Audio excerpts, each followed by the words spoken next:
মিশরের পিরামিডে রাজা বা প্রজাদের মৃতদেহ সমাধি বা মমি রাখার জন্য তৈরি করা হয়নি। এই ইজিপ্ট পিরামিডের ভিতরে খোদাই করা কোনো বর্ণ বা চিত্রের অস্তিত্ব খুঁজে পাওয়া যায়নি। এখানে মিশরীয় রাজাদের কোনো মুকুট বা স্বর্ণ খুঁজে পাওয়া যায়নি। তাহলে হাজার হাজার বছর আগে এই পিরামিডগুলো ঠিক কী কারণে তৈরি করা হয়েছিল এবং এত বছর ধরে এগুলো কিভাবে টিকে আছে সবকিছুই জানবো এই ভিডিওতে। তো স্বাগতম ধুধু প্রান্তরের আরও একটি নতুন এপিসোডে। মিশরের পিরামিডগুলোতে মমি রাখার জন্য নির্মাণ করা হয়নি, এগুলো নির্মাণ করা হয়েছে অন্য কোনো কারণে। এগুলো তৈরি করার উদ্দেশ্য ছিল অন্য কিছু, যা 4500 বছর পর এর উদ্দেশ্য আমাদের সামনে ধরা পড়ে, যখন ইঞ্জিনিয়ার জন ক্যাডম্যান একটি লার্জ স্কেল মডেল বানায় যাতে দেখানো হয় মিশরের গিজার পিরামিডে ইলেকট্রিক ম্যাগনেট এনার্জি প্রডিউস করতে পারত। ঠিক সেমভাবে বিখ্যাত বিজ্ঞানী নিকোলা টেসলার ওয়ার্ডেন ক্লিফ টাওয়ার ছিল, যার দ্বারা সমগ্র বিশ্বে তারবিহীন বিদ্যুৎ প্রডিউস করতে চেয়েছিল। যখন ক্রিস্টোফার বইটি পাবলিশ করে, যার নাম ছিল the Giza power plant technology of ancient Egypt, এরপর থেকে গোটা বিশ্বের বিজ্ঞানীরা এই পিরামিডগুলোকে গবেষণা এবং জানতে আগ্রহ দেখায়।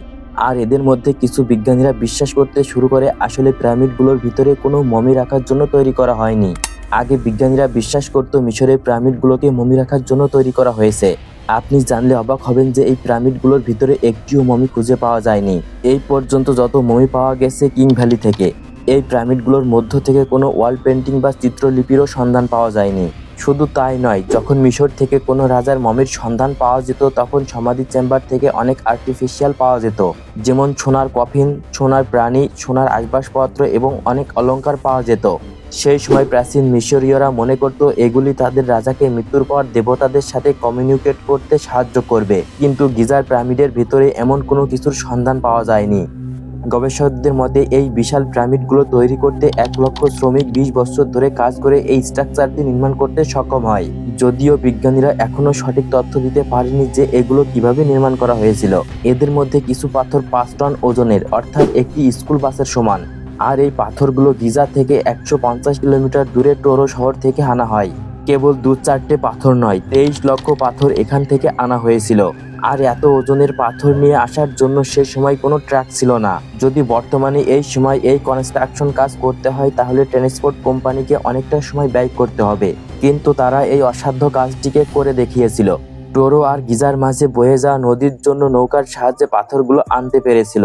এক্সপার্টদের মতে এই কাজটি খুব সহজসাধ্য ছিল না। এই কাজের জন্য প্রতিটি ব্লক লোডিং আনলোডিং এর জন্য প্রায় 500 জন ওয়ার্কার প্রয়োজন ছিল। এখন প্রশ্ন হলো, সেই যুগে কোনো গোল বা উদ্দেশ্য ছাড়া কেন এত বিশাল বিশাল পিরামিড তৈরি করতে যাবে?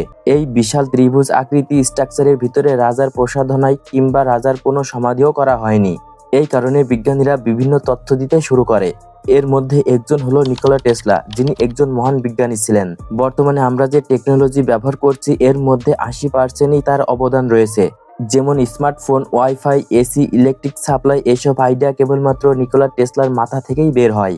নিকোলা টেসলা পিরামিড নিয়ে বেশ কিছু বইও পড়েন, আর তিনি পিরামিডের উপর গবেষণা করে জানতে পারেন যে পিরামিড অবিশ্বাস্যভাবে এনার্জিকে ধারণ করে রেখেছে। কিন্তু সেই সময় মানুষ ইলেকট্রিক সম্পর্কে এত কিছু জানতো না। সেই কারণে নিকোলা টেসলা ভাবতে থাকে যে পিরামিডের ভিতরে উন্নত টেকনোলজি রয়েছে। নিকোলা বিশ্বাস করতে শুরু করে যে পিরামিড ইলেকট্রোম্যাগনেটিক থেকে পাওয়ার উৎপন্ন করে। তার মতে পৃথিবীর ম্যাগনেটিক ফিল্ডকে ব্যবহার করে পিরামিড পাওয়ার জেনারেট করত। তার চিন্তাভাবনা অনুযায়ী পিরামিডের ভিতরে তৈরি করা চেম্বারের নেটওয়ার্ক কাজে লাগিয়ে আর ম্যানিপুলেট করে মিশরীয়রা ইলেকট্রিক ম্যাগনেট ব্যবহার করত। মিশরীয়রা পিরামিড তৈরি করার সময় এমন কিছু ম্যাটেরিয়াল ব্যবহার করেছিল যেগুলো সূর্য কিংবা চাঁদ থেকে এনার্জি জেনারেট করতে পারত, আর এই এনার্জিকে সমগ্র মিশরে সাপ্লাই করত। টেসলার মতে প্ল্যানেট অর্থাৎ একটা বিশাল ইলেকট্রিক্যাল জেনারেট, যার মধ্যে আনলিমিটেড এনার্জি পৃথিবীর 2টি ম্যাগনেটিক পুলের মধ্যে ছড়িয়ে রয়েছে। পিরামিড নির্মাণের সময় যেসব ম্যাটেরিয়াল ব্যবহার করা হয়েছিল বর্তমানে ইলেকট্রিক প্রডিউস করার জন্য এগুলো ব্যবহার করা হয়ে থাকে। যেমন এর ভূগর্ভস্থ চেম্বার ভোল্টের মতো কাজ করে, যা শক ওয়েভ তৈরি করতে পারে। কুইন আর কুইজ চেম্বার পিজো ইলেকট্রিক ক্রিস্টাল দ্বারা তৈরি, যা ইলেকট্রিক্যাল চার্জ প্রডিউস করতে পারে। Queen chamber hydrogen gas produce করতে পারে, যেটা হাই প্রেসারে কন্ডাক্টরের মতো কাজ করে। পিরামিডকে প্রথম থেকে একটা বিশেষ ম্যাটেরিয়াল দিয়ে কভার করা হয়, যা একটা ইনসুলেটের মতো কাজ করে। এখন চলুন এই ম্যাটেরিয়ালগুলোকে ভালোভাবে জানা যাক। প্রথম ম্যাটেরিয়াল হলো কোয়ার্টজ বা পিজো ইলেকট্রিক সিস্টেমে কাজ করে। পৃথিবীতে এমন কিছু ক্রিস্টাল পাওয়া যায় যেগুলিকে আমরা প্রেস করলে এক সাইডে পজিটিভ অন্য সাইডে নেগেটিভ চার্জ হয়ে যায়। মানে সেগুলোকে আমরা ব্যাটারি হিসেবে ব্যবহার করে আলো জ্বালাতে পারি, যেমন কোয়ার্টজ ক্রিস্টাল। পিরামিডের ভিতরে যেগুলো চেম্বার রয়েছে সেগুলো তৈরি করতে অনেক ঘাম ঝরাতে হয়েছিল। এই পাথরগুলো 150 কিলোমিটার দূর থেকে আনা হয়, আর এটি তৈরি করা হয়েছিল রোজ গ্রেনাইট দিয়ে। এতে প্রচুর হাই কনসেন্ট্রেশন সিলিকন ডাইঅক্সাইড থাকে, আর সিলিকন ডাইঅক্সাইড হলো কোয়ার্টজ। এছাড়াও পিরামিডকে বিশেষ ম্যাটেরিয়াল দ্বারা কভার করা হয়েছে, যেটা একটা ইনসুলেটর মতো কাজ করে, যেন ভিতরের ইলেকট্রিসিটি বাইরে লিক না হয়ে যায়। যে পিরামিডগুলো আমরা দেখতে পাই সেগুলো হলো রেডস ব্রাউন কালারের। এগুলো লুমুলাইট লিমস্টোনস। এগুলো পিরামিডের আশেপাশে প্রচুর রয়েছে, কিন্তু অন্য আরেকটি ম্যাটেরিয়াল দ্বারা পাথরের উপর প্রলেপ দেওয়া হয়েছে, আর এগুলো হলো হোয়াইট লিমস্টোনস। পিরামিডগুলোকে যদি আমরা দূর থেকে দেখি তাহলে সেগুলোকে স্টারের মতো চকচকে দেখা যায়। লিমস্টোনসের অন্যতম বৈশিষ্ট্য হলো এগুলো পারফেক্ট ইনসুলেটের মতো কাজ করতে পারে। কিন্তু এর মধ্যে আরেকটি জিনিস পাওয়া যায়।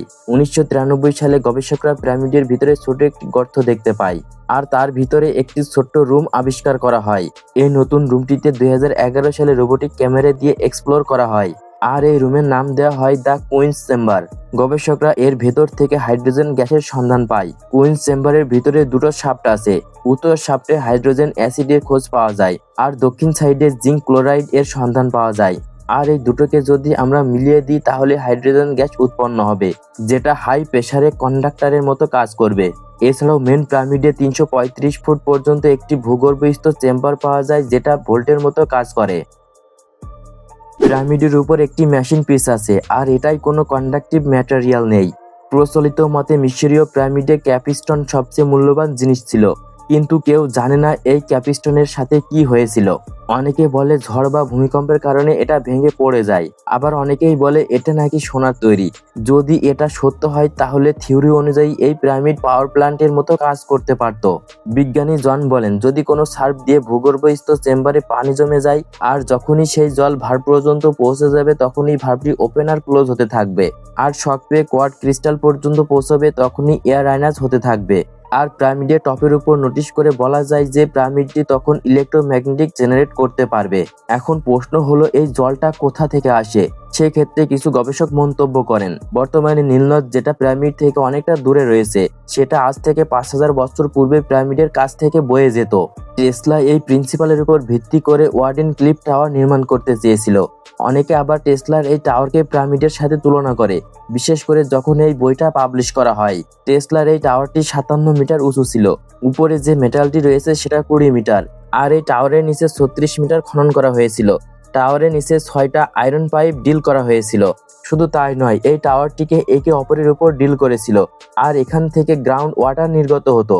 এখন যদি টেসলা টাওয়ারকে গিজার পিরামিডের সাথে তুলনা করি তাহলে দুটো উদ্দেশ্য সেম বলে মনে হবে, কিন্তু দুর্ভাগ্যবশত নিকোলা টেসলার এই টাওয়ারটি সম্পূর্ণভাবে নষ্ট হয়ে যায়, আর 1943 সালে হোটেল রুমে তাকে মৃত অবস্থায় পাওয়া যায়। তার রহস্যজনক মৃত্যুর সাথে সাথে সমস্ত আবিষ্কারও গায়েব হয়ে যায়। কিন্তু বিজ্ঞানীরা বিশ্বাস করে নিকোলা টেসলাই সঠিক ছিল। যেমন উইনার সিনেন্স যখন 14 এপ্রিল 1959 সালে পিরামিডের উপর চড়ে জলপান করতে যায় তখন ইলেকট্রিক শক খায়। তিনি তার বইতে লিখেছিল ইলেকট্রিক শক শুধু পিরামিডের উপরেই অনুভব করেছিল, কিন্তু কিছুটা নিচে নামতে এমন কোনো অনুভব করতে পারেননি। এগুলো কেবলমাত্র থিওরি, কিন্তু সত্য বলতে কি এখন পর্যন্ত কারো কাছে সঠিক থিওরি নেই যার দ্বারা প্রমাণ করতে পারে এগুলো কিভাবে তৈরি করেছে। আর সব থেকে বড় প্রশ্ন হলো এগুলো কেন তারা বানিয়েছিল। তো বন্ধুরা, এই থিওরি সম্পর্কে আপনার মন্তব্যটি অবশ্যই কমেন্টে জানাবেন। এরকমই শিক্ষণীয়, রহস্য, রোমাঞ্চকর অ্যাডভেঞ্চার ভিডিও পেতে আমাদের চ্যানেলটি সাবস্ক্রাইব করে রাখুন। ধন্যবাদ।